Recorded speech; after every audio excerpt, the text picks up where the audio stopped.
Dobrý den, jmenuji se Jana Kamišová a jsem lékařkou na interní klinice Fakultní nemocnice Královské Vinohrady v Praze. Společně s kolegyní se v rámci našeho metabolického centra zhruba rok staráme o pacienty s dědičným metabolickým onemocněním zvaným fenylketonurie. Úzce spolupracujeme s klinikou dětí a dorostu a od paní doktorky Tyčové postupně přibíráme všechny dospělé pacienty. Naše ambulance je tak jedinou v České republice a dle trendů také jednou z prvních v Evropě. O naše pacienty se staráme komplexně, zajímá nás jedna komplikace spojené s jejich základní diagnózou, tak i civilizační onemocnění spojené s věkem. Fenylketonurie, neboli ve zkratce PKU, je dědičné metabolické onemocnění, které je charakterizováno poruchou enzymu fenylalanin hydroxylázy, která metabolizuje aminokyselinu fenylalanin na jinou aminokyselinu tyrozin. Aminokyselina fenylalanin je obsažena v molekulách bílkovin všech živočišných a rostlinných organismů. Neléčená choroba vede k hromadění aminokyseliny fenylalaninu v krvi. Jeho vysoké hladiny mohou být toxické zejména pro centrální nervovou soustavu a mozek, a to zejména v období dospívání a dětského vývoje. Neléčená choroba vede k hromadění aminokyseliny fenylalaninu v krvi. Jeho vysoké hladiny jsou toxické zejména pro mozkovou tkáň, a to v období dětského vývoje. PKU je autozomálně recesivně dědičné onemocnění, což znamená, že aby dítě mělo fenylketonurii, musí zdědit tuto vlohu od obou rodičů. Může se stát, že se narodí i rodičům, kteří fenylketonurii nemají a jsou pouze přenašeči této vlohy. Riziko narození potomka s PKU je potom 25%. K diagnostice novorozenců s PKU dochází i hned po porodu, a to pomocí screeningových kartiček, kdy se od novorozenců odebírá kapka krve z jejich patičky. Následně dochází k měření hladiny tyrozinu a fenylalaninu v této kapce krve. V České republice se testují ze zákona všichni novorozenci od roku 1975. Na základě podezření na PKU se provádí ještě další diagnostické testy a tato nemoc je těmito testy buď vyloučena nebo potvrzena. Pokud se potvrdí, že dané dítě má PKU, okamžitě se začíná se speciální dietní léčbou. Podstatou celoživotní léčby pacientů s fenylketonurií je dodržování speciální nízkobílkovinné diety, pravidelná suplementace preparáty vhodnými pro pacienty s PKU a pravidelné kontroly hladin fenylalaninu v krvi. Pokud pacient dodržuje všechny tyto zásady, může vést plnohodnotný život. Speciální dieta, kterou musí pacient dodržovat, je založena na omezení příjmu bílkovin a potravin, které obsahují fenylalanin.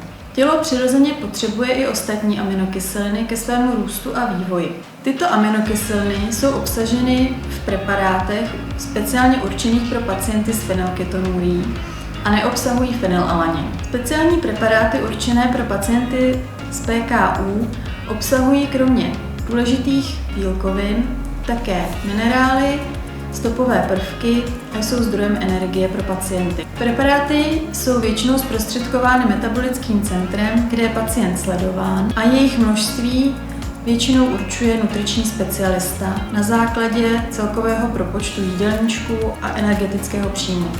Mezi zcela nevhodné potraviny pro pacienty s PKU patří všechny potraviny obsahující vysoké množství bílkovin.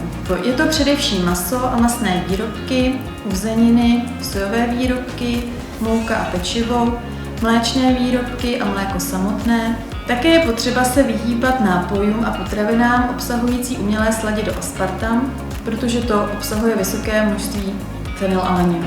Vzhledem k tomu, že v současnosti je většina dětí s PKU diagnostikována ve velmi brzkém věku a terapie a léčba dietou je zahájena velmi brzo po narození, mají většinou šanci na plnohodnotný život. Při důsledném dodržování diety a přísunu aminokyselinových preparátů je velká šance, že budou pacienti s fenylketonurií k nerozeznání od svých vrstevníků, mohou vystudovat školy, cestovat, sportovat a žít plnohodnotný život, včetně založení rodiny.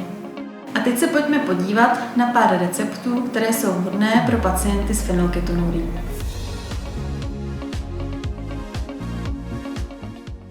Vítám vás u nás v kuchyni.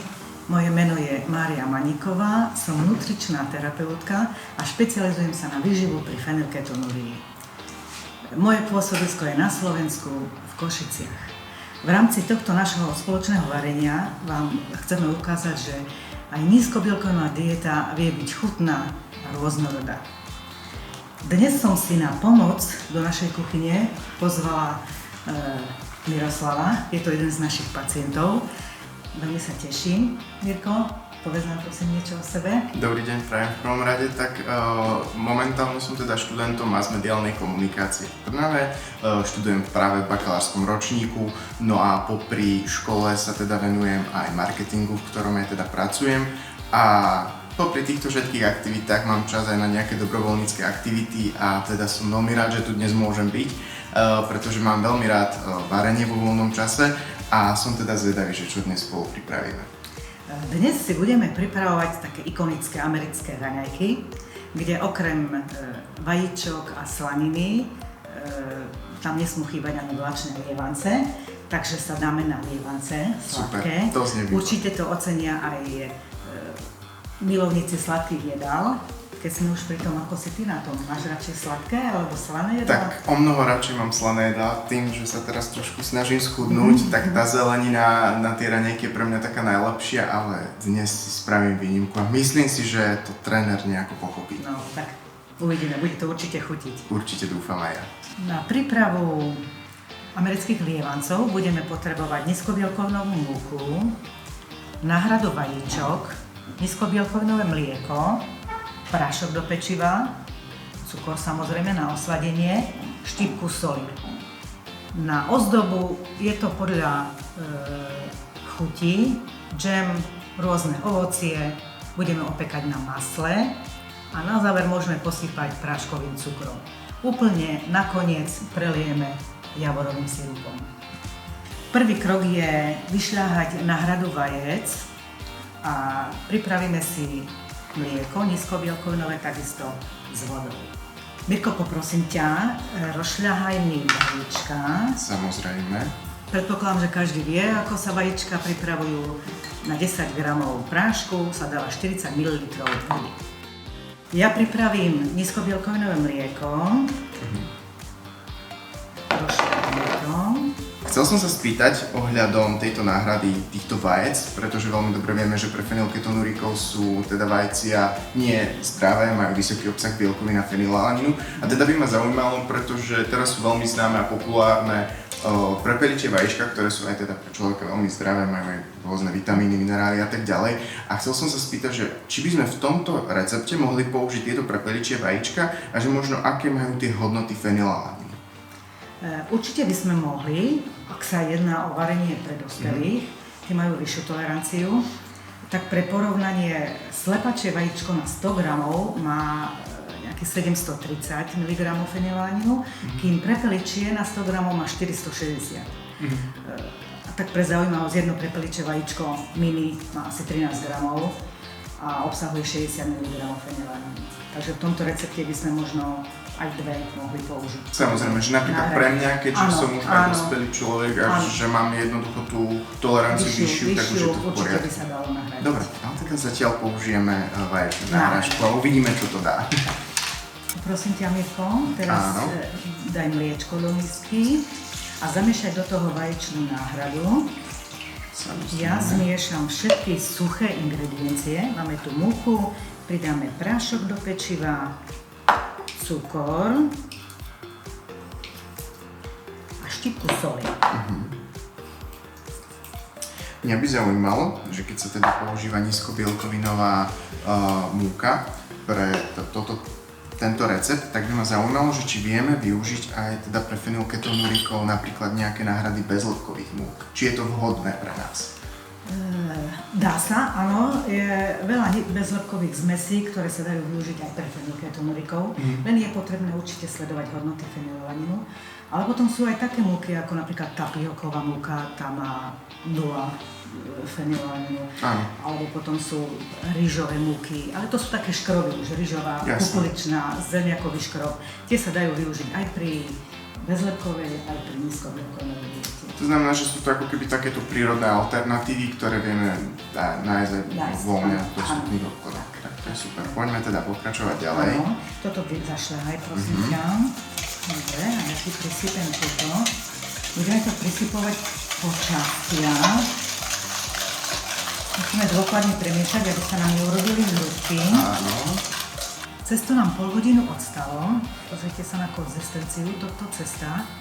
Malo by byť hustejšie, ako je cesto na palacinky. Panvicu dobre rozohrejeme.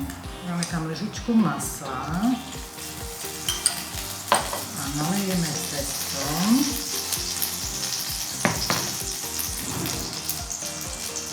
Slievaniec by mal byť vo veľkosti 10, maximálne 15 cm. A opekáme z obidvoch strán 4-5 minút. S čím ty si robíš doma palacinky? S čím máš najradšej? Tak mne asi najviac chutia palacinky, keď už si teda urobím, že sa chcem nejako odmeniť nejakou sladkou odmenou, tak určite s takouto ovocnou alternatívou, ako v tomto prípade, čiže s džemom a s ovocím. Samozrejme, že viem, že mnohí používajú napríklad aj nízkobielkovinovú alebo vegánsku čokoládu, že si ju roztopia a dajú ako taký topping na tie lievance, ale to je pre mňa trošku dosť ťažké a je to až veľká energetická teda bomba pre mňa. Určite ovocie je lepšie. Nech sa páči, Mirko, naservíruj si, ako ti bude chutiť. Idem na to, skúsim to teda spraviť takto nejako.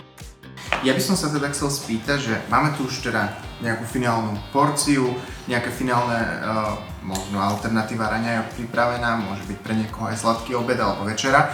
Koľko toto obsahuje fenylalaninu, aby sme možno vedeli takto inšpirovať aj napríklad mamičky malých detí, ale zase napríklad aj dospelých fenylketonuríkov, či sa teda majú báť takýchto jedál. Tieto lievance, máme tu ich 5 kusov, je to taká jedna porcia, obsahuje 36 mg fenylalaninu, ale samozrejme je potrebné pripočítať ovocie, kto aké si chce dať. Ovocie má rôzne hodnoty fenylalaninu, takže podľa tohto si pripočítame. V našom prípade môžeme počítať 10-15 mg fenylalaninu na záver. Takže zhruba všetko, celá tá porcia aj s ovocím môže mať nejakých 50 mg fenylalaninu. Super, výborne, ja už pomaly dokončievam a za chvíľku budem môcť ísť asi aj na degustáciu, ešte že som veľké raňajky nemal, takže teším sa na to, uvidíme ako to dopadne. No, dizajner zo mňa nebude, ale tak nevadí, ide hlavne o tú chuť. Tak, super, perfektne to vyzerá. Teraz nech sa páči, môžeš to ochutnať a uvidíme, čo na to povieš. No, ideme na to. Dáme si aj ovocie. Tak, ako ti chutí? Výborné. Nie je to ani veľmi silno sladké, takže skvelá alternatíva. Určite odporúčam všetkým. Uvidím, že či ja to budem tak pravidelne jesť kvôli tomu športovaniu, ale určite... Čas si určite pripraviť. Za odmenu áno napríklad. Dnes mám tú odmenu. Takže dobrú chuť prajeme. A ja si to idem rýchlo dojsť ďalej.